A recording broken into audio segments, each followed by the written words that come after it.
सभी के गोला तनी प्रणाम करतनी। हम जीते हुए कथा सुनातनी रोलो सुनी। बहुत पुराना समय के कथा है। एक लड़की के मुर्दा से शादी लिखा रहे। देखी लो जीतिया बाबा कैसे मुर्दा से जिंदा करके शादी हो लड़की के करावतनी। हम कथा के माध्यम से रोलो के समझावतनी। रोलो सुनम प्योर भोजपुरी में हम कथा सुनावतनी। ध्यान से सुनम लो, पूरा कथा सुनम लो, सुन के कमेंट करम लो जे कथा कैसन लागल हो। एगो किसान रहलन। वो किसान के 2 गो लड़की रहे। बहुत गरीब रहलन किसान आ 2 गो लड़की रहे। दोनों लड़की के स्कूल में पढ़े के भेजत रहलन। दोनों लड़की स्कूल में जात रहली पढ़े।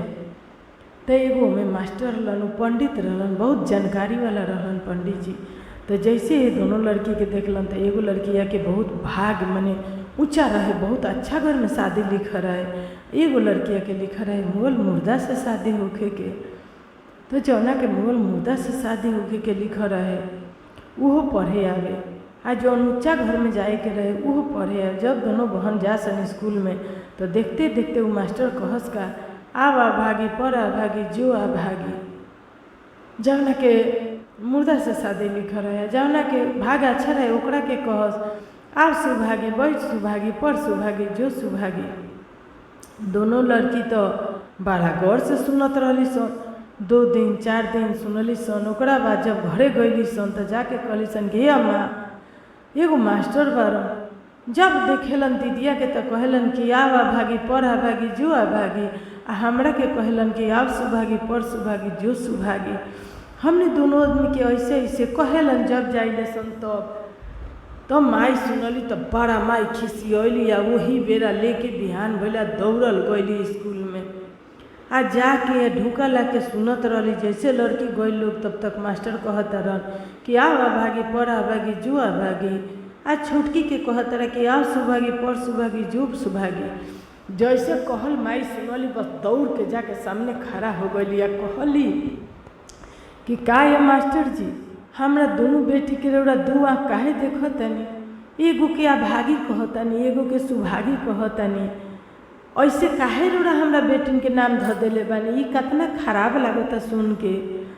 मास्टर कहलन कि हम खराब नाम नहीं धैले। वो लड़की के भाग में बहुत खराब लिखता मोल मुर्दा से शादी होके के। आ हे लड़की के लिखता बहुत भाग्यशाली घर में जाए के, बहुत अमीर धन वाला घर में जाइए। हे लड़की के तो मुर्दा से शादी लिखता हो का कोई कर। आ तो गोर पकड़ रहली कि जब इतना रौरा ज्योतिष बानी तब इहो ज्योतिष उपाय बताई आ कि कैसे ही कटित हुई आ केंगई हुई एकर निवारण करे के पड़ी कि मुर्दा कहाँ खोजम, कैसे हम शादी करेम। तो बेचारी बड़ी घबराए लगली। तो वह पंडित सिखौलन कि देखा तोहरा शक्ति नहीं, क्या तोहरा बस के बियाह शादी बात नहीं के। जरा जौन किस्मत में लिखल है वो भाग से होला, वो भगवान देवेले, पूर्व जन्म के लिखल होला। तारा हमरा कहला से कुछ ना हो सकत है। वो लड़की वो अपन बर अपने खोजी, तारा खोजे के नहीं के। तो फिर भी हम का करी? तो पंडित जी कहलन कि तू कुछ मत कर, वो लड़की के जंगल में छोड़वा दो। जंगल में छोड़वा देबू तो नीचे वो अपना के खोज ली मुर्दा। चाहे जो लिखल हो ओकर शादी हो जाए, चाहे मर हट जाए, चाहे जो कुछ हो जाए।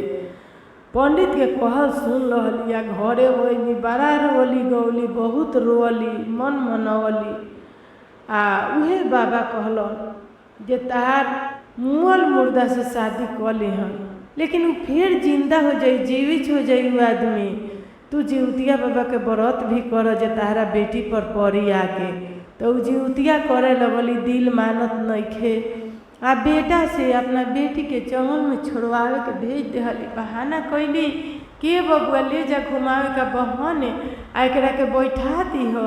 आ जैसे एकरा के बैठा के सहलैब तो कहीं नींद उंद आ जाई, बच्चा बिया तो तू छोड़ के भागी आई हो।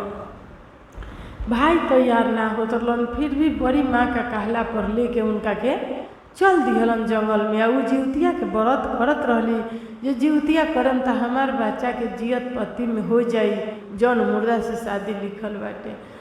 लेके चल दिहलन। गईलन कहलन कि ठीक बा चल बबनिया। सतुआ बांध के ले रहलन जे रास्ता में भूख लगी तो खाए। कहलन चल बबनी तोरा के जंगल देखा लिया, चले के घूमे। तो गई जंगल में बैठा के आ बेटी का कुछ भनक हो गए रहे, मालूम हो गए रहे लड़की का जैसे जैसे हमारा साथ घटना घटे लगा।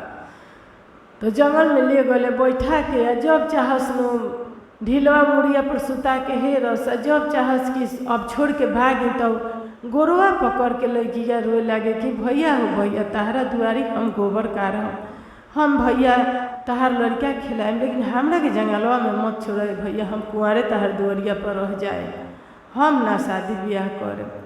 तो वो कहत रहे कि माई कहले भी जे छोड़ के वही है, हमारे करेज करत नहीं है कि हम छोड़े। बहुत कोशिश कैलन, इतना लड़की रोए लागस कि हे भैया हमरा के छोड़ के मत जा।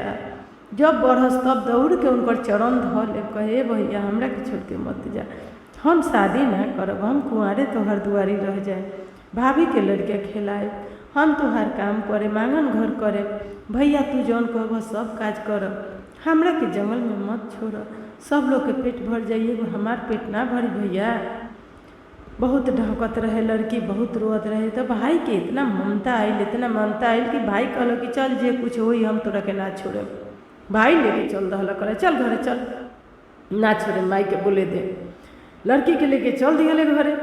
जब घर लेके चलत रह तो अलन तो जंगल का बाद एगो घर मिलल, कुआं मिलल, वही कुआं पर भाई बहन बैठल लो।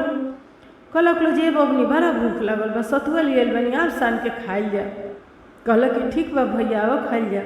आ तो जा एगो बहुत सुंदर घर महल रहे, आ गेट खुला रहे, बहुत अच्छा घर रहे। और कहलन कि जा हो घरवा से एगो थाली मांग के ले अब, वही थाली में खा ले हल जाई सतुआ दोनों आदमी साल के, आ फिर थलिया दिए। कहलक बहन कि ठीक बा। दौड़ल गई आंगना में, थाली मल मल मल मारे, थाली बर्तन अलमार सजाओ रहे एकदम। जब लड़की देखलक तो खुश हो गई, एगो बर्तन उठा लहलक उनमें से थाली, आ कहती है कि देखिए लोगन हो तहार एगो थाली ले जाता नहीं। खूब बोलौलक, कोई वो घर में ना बोलल तो एगो थाली कह के लेके चल देहलक। ले आई, भाई बहन मिल के सतुआ खैलसन, हंसलन बोलन, खूब भाई बहन प्रेम बढ़ल। बहन चल अब तोरा के कहीं जियम तब तक ना जाए देम, अपना घरे रखे माँ। खुशी मंगल भाई बहन में हंसी मजाक सब भइल। कुआं पर बैठल लोग, खैलक लोग, पियलक लोग, आ खुशी से कहलन कि जा बबनी तब थाली दे के या तब चल जाओ घरे।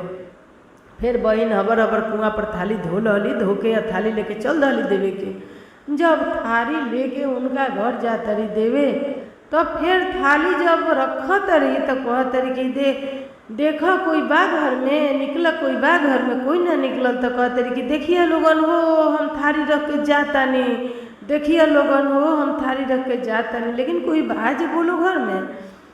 जैसे लड़के थाली धो के दूर डेग चलल, तब तक अपने आप गेट बंद हो गई। जब वो गेट बंद हो गई तो वो गेट के अंदर लड़की चिल्लातिया, एक बार भाई चिल्लाता, कितनों भाई तोड़ता रोता, लोग के बुलावता, तोड़ाइल खुलाई कुछ भी करके हार गई। लोहा के गेट सील हो गई।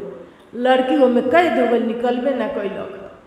लड़की बड़ा रोल, बड़ा लड़की रोल, रोत रोत थक गई। बाद में इन्हें भाई रोता, लोग के बटोरलक तो लोग कहल कि अरे वो घर में कोई नहीं थे, वो घर तो हमेशा मतलब गेट वही में खुला रहेला, ओमे वो का करे गईली ह, ओमे एगो मुर्दा बाटे। लोग बतावन। भाई कहलन कि ए बबुनी तनी घर में घूम के देख, रो मत, तू देखत वो घर में का बा। तो सब घर में जब घूम के देखे लगली तो कहली कि भैया हो सारा संपत्ति बा घर में, राशन पताई, बर्तन, तेल मसाला, साबुन, सारा कुछ घर में बा, लेकिन जौन हमरा किस्मत में लिखल ला उ भैया एमे बाटे, मुअल मुर्दा भी एमे बा, ओकरा ऊपर घास जम गइल बा, हमरा वही से शादी लिखल ला ना भैया। अब तू खुशी मंगल से अपना घरे जा, हम यही में अब हमार दिन गुजर कट जाई, यही में हम रहे। भाई रो डहक के चल गइल। आ बहिन वही में अब घर में अपन बेचारी वही घर में खाए लगली, बनावे लगली, चावल दाल आलू मसाला बर्तन सर्तन सारा भगवान का जीवित वाहन का शक्ति से वो घर में भरल रहे। वही में से लड़की बनावस, खास पियस। बाद में गेट खुल गई, कुआं से पानी ले जस ले आवस, घर देख लेना रही कि जा सावस वही में अब रहे लगली। जब रहत रहत देख लेली तो कोई उनका के बतावल जीवतिया भगवान बतौलन, सपना देखौलन कि अरे अब का बैठल बारू, तहार जौन पतिर लो तब मिल गई, अब ओकरा देही पर के तू घास उधार एक हे दू गो रोज साफ कर।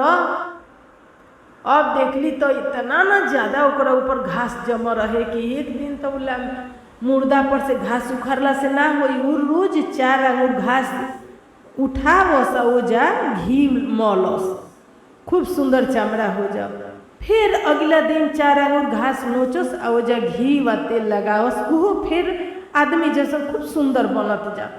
गोर से शुरू कैली, नोचत नोचत वही न शुरू हो तो कुछ दिन के बाद मतलब छाती गर्दन तले चल गई रही।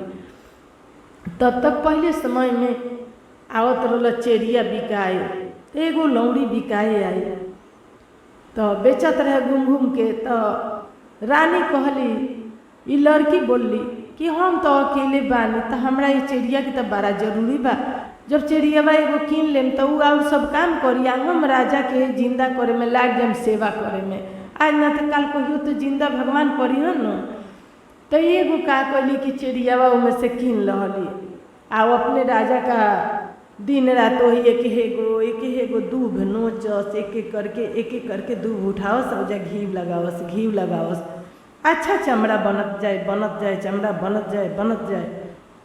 आ ये चेरिया रहे तो सब खेला देखत रहे जे ऐसे करत तारी है घर में सब संपत्ति भरल बा, आ ऊ तो मरल बाटे, ओकरा देह पर घास ही जिंदा कर तारी।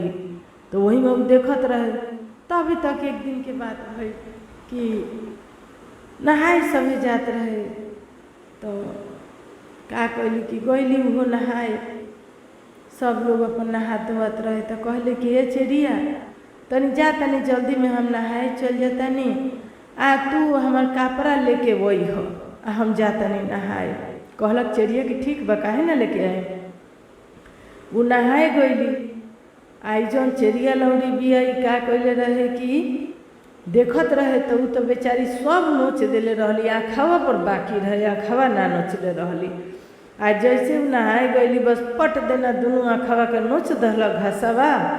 ऊ जीवतिया भगवान उनका के जिंदा कर देहलन, प्राण डाल देलन। ऊ सीताराम करके उठ के बैठ गईलन, आ नैन खुलल, आँख खुलल। तो जेकरा के देखियन ओकरे के ऊ अपन मनलन, तो वही लौड़ी के देखलन। तो कहलन कि बड़ा काचा नींद अभी लागल, काहे जगा दिलू हमरा के। अब चेरिया कहतिया कि ना बहुत देर से सुतरनिया, वही से रोरा के हम जगा देनी है। अब उनका संगे हंसी दिलगी करे लागल, राज करे लागल। ई बेचारी नहा तारिया, उनका के खाना पीना सब खियावे लागल, उठौलक बैठौलक, नहान धोआन सब करे लागल। ई बेचारी नहा के भिंजे कपड़ा वही घाट पर पेरा जो हतरी जब ना आई गई तो पूरा गुस्सा होके खिसिया के उन्हें से चल देहली। कहली क्या जातनी, आज चिड़िया के निकाल देम, अब ना रखे ओकरा के। जैसे घर में अली, अब टाइम देखत रहे, जैसे वो अली तो राजा का सामने कहतिया, चिड़ियावा कहतिया रानी के, अब कहतिया वो लड़की अब तो रानी हो गई रही। तो रानी के कहतिया कि रे चिड़िया कितना देर तोरा नहाए में लगेला, इतना देर तक नहाए में लगेला, सब काम घर में पड़ल बाटे। या राजा से उठ के बैठल बानी कब से, ना हम चाय बनौनी ना पानी बनौनी, ते अभी ले नहालूस। अब तो वो ताकतरी ऊपर नीचा आ खाली उनका लोर गिरता। कहते कि हे जीवती भगवान, हमरा किस्मत में खाली दुख ही दुख लिखल बाटे। एक तो माई बाप छोड़नी, दूसरा नंबर इतना दिन तप जप कैनी, सेवा कैनी, तो तनकी सा के देर के बाकी रहल तुम नहाए चल गनी, तब तक ई काम कह दहलक। अब बताई जे हे भगवान, अब ई कौन सासत में पड़ गईनी। तो राजा कहतरन के रानी इतना मत बोलो, लौड़ी के मिंजल कपड़ा बारी उनका के कपड़ा बदले दो। राजा का बहुत ममता लागल, लेकिन वो तो बुझाता रहे कि उहे चेरिया है, या चेरिया रानी बन गईली। तब वो मना करता रहन कि मत बोला चेरिया के ना बनल जाला। अब वो दिन से चेरिया बन गईली रानी, या रानी बन गईली चेरिया। देखी लोग अब कैसे कथा ये जब घूम गई।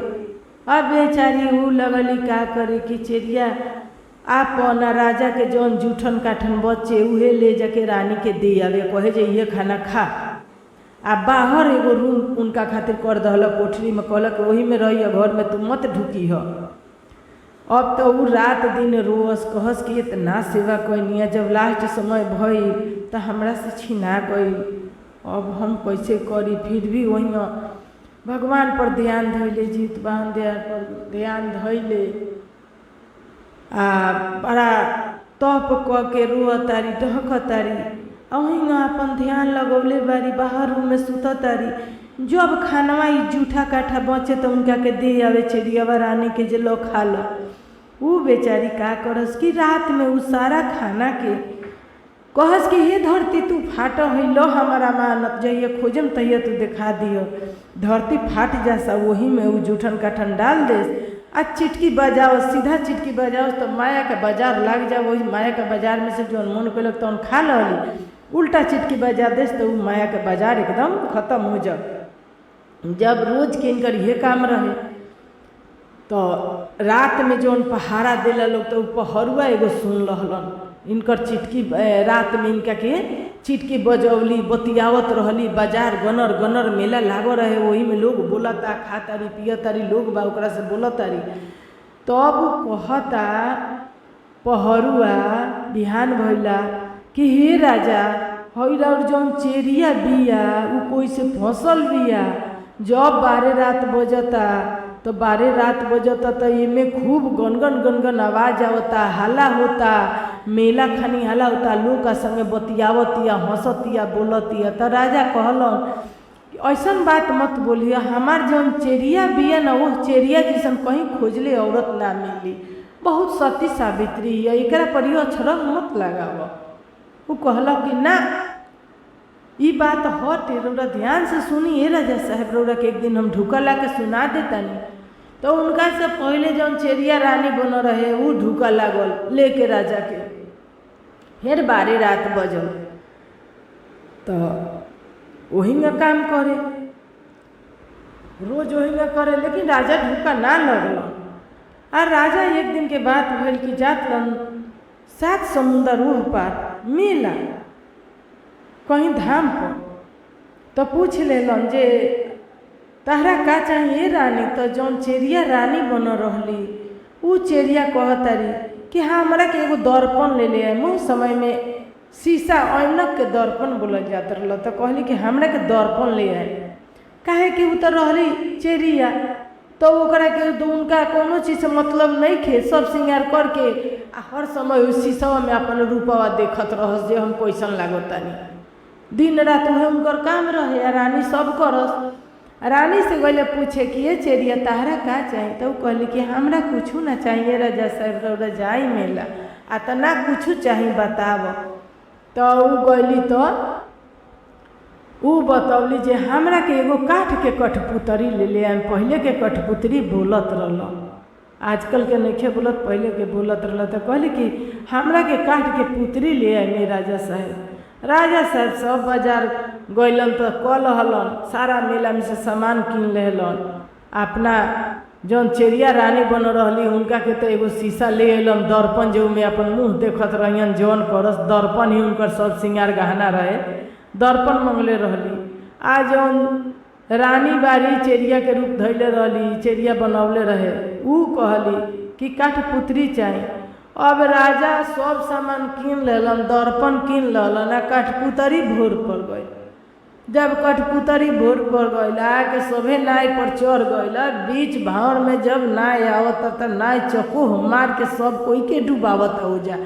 तब मलाह बोलता कि भाई कोई सती सावित्री के सामान छूट गई बा, नइखे खरीदाई, वही से ही नाय हमार चकोह मारता, बतावता सब कोई के लेके यही गंगा में बैठ जाई, नहीं तो वो सती के सामान जल्दी कहो कि एकरा भोर पड़ल बा, हम नाय घाट पर ले चले मा। फिर से वो सावित्री के सामान खरीद के आई, बहुत सती औरत बा, ओकरे सामान छूटल बा।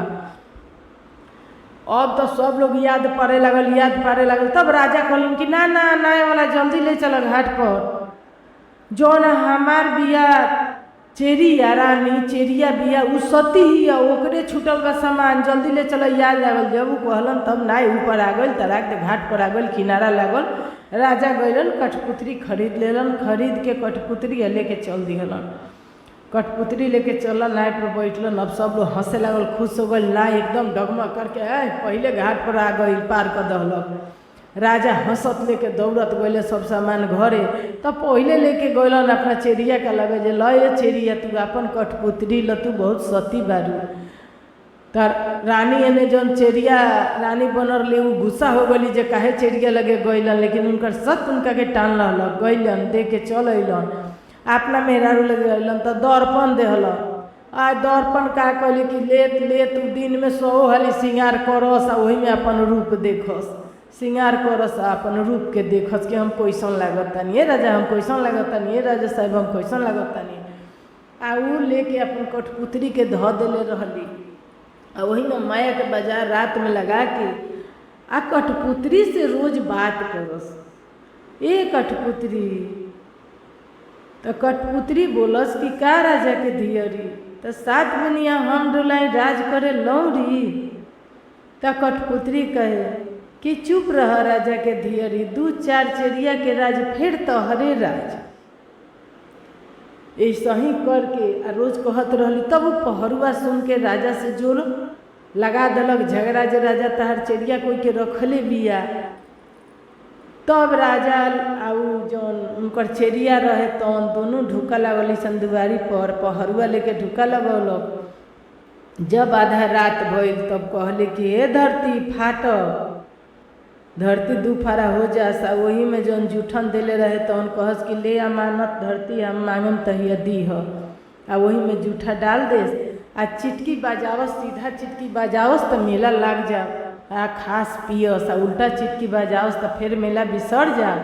जब सब हो जा तब कहस कि ए काठे के पुतरी, तो कठपुतरी कहस कि का राजा के धियरी, 7 बनिया हम डोलाई राज करे लौरी। तो 2-4 चेरिया के राज फिर तोहरे राज। ऐसा ही करके रोज बतियावस। तब सुन ललन, तब केवाड़ी हबर हबर पिटाए लागल। केवाड़ी खोलली, कहली कि का राजा साहब इतना रात के काहे हमार केवाड़ी बजौनी है। आ तो बजौनी है कि घर में के बोलत रहलक। आ डोमिन पहले ढूक के जौन चेरिया रहे वो पहले ढूक के जाके घर चेक करत है कि घर में के बा। चारों तरफ चेक कर लेला, कोई ना मिलल। अब राजा साहब पूछलन कि कोनो बात तो जरूर बा। अब गोड़ पर गिर गइलन, कहलन कि ना ये चेरिया तू बतैबे कर जे तू केकरा से रात में बात कैलू हो, के रहल हो घर में। तब चेरिया कहली कि देखी राजा साहब जब सुनेम तो सुनिए ले, हम हैं राजा किसान के एक लड़की जात के छतरी हैं, लेकिन हमरा लिखल रहे मुर्दा से शादी, तो हमारा के जंगल में छोड़वा दहलक लोग। ऐसे ऐसे कारण से रूड़ा लगे, हम आके फंस गईनी। देखनी घर में बंद हो गई, देखनी कि आप सुतल बानी, जंगल जामल बा, रोज घास नोची दूब नोची घी लगाई, रोड़ा के अच्छे से पालन करी, सब कहनी कुछ ना भई। एक दिन के बाद की चल गई नहाए, तब तक ही का कैली कि हबर हबरा के नोच लिया। हम उनका के लौड़ी किन ले रही हाँ, नोच के रोड़ा के चिंता कर लिया। हमरा के सजा दे तारी, जूठा बटोर के दे तारी है, जूठा हम खाई ले। हे धरती फाट तने जूठा देखा दो। धरती फाट गई, रोज के जूठा देखा दहली। अब तो राजा एकदम रोले के ठीक ना, इतना रोलन कहलन हे सती जो गलती भले माफ़ी कर, हमरा के तू माफ़ कर दो जौन गलती भले तो। आ उनका के डोमिन चल गई रही घर चेक करके, चुपचाप रह गए राजा। कुआँ खोदवलन एगो, आ कहलन कि हे रानी, जौन चेरिया रहली रानी बनरली उनका कि ए रानी तो का, तो चल ना तोहरा नाम से तो हम कुआँ खोदवले बने पूजाई करे, चलो। गईली आ जाके कुआँ पर जैसे पूजे खातिर रोजा बैठ तारी, तब तक एने 2 आदमी रखोले रहलन राजा, वही में उठवा के डलवा देहलन। आ ऊपर से उनका के दही चूड़ा गिरा के कुत्ता से नोचवा दहलन। आ कहलन कि जे पापी होला ओकर इहे काम होला, जे धर्मी बा कहीं अपना धर्म से बच जाई। हे जीवित वाहन गोसाई, जैसे उनकर मुर्दा से शादी करा के आ उनका में जीव डाल दहनी, उनकर घर बसा दहनी, कितना कितना दुख विपद संकट काट के आ राजा हो गई, रानी हो गई लोग। वही लोग जैसे दुनिया संसार सब कोई पर रक्षा करे में जीवित वाहन गोसाई। रौरा में बड़ा शक्ति बा, और शक्ति महान बाटे। हे जीवित वाहन गोसाई, जैसे रौरा करी वैसे ही दुनिया के ऊपर करी। दुनिया के जेकर बेटा भातार कोनो आवार आवे ओकरा के रौरा कटित कर दी। जैसे ओजा मुर्दा में जान डलनी वैसे ही दुनिया में रौरा अपन देखाई, वैसे ही रौरा शक्ति देखाई। सभी रौरा के दसनों जोड़ के आ जीवित वाहन के व्रत करत ताटे। सब कोई पर रक्षा करी। हे जीवतिया बाबा गोर लागतानी। सभी जयकार बोले लागल, फूल बरसे लागल। राजा के लड़की राज करे लगली, रानी राज करे लगली, दुनिया पंच सभी जीवतिया करे लगल। जीवतिया बाबा में बहुत शक्ति बा, अपरंपार बा। हे जीवतिया बाबा राउर शक्ति गोर लागतानी। कोटि कोटि प्रणाम हे जीवतिया बाबा। हे सभी सुनने वाले चाची बहन माई बेटी सभी ध्यान से सुने लोग, सुन के कमेंट करें लोग, सब्सक्राइब करें लोग। गोर लागतानी सभी के गोर लागतानी। हे जीत भगवान गोर लागतानी।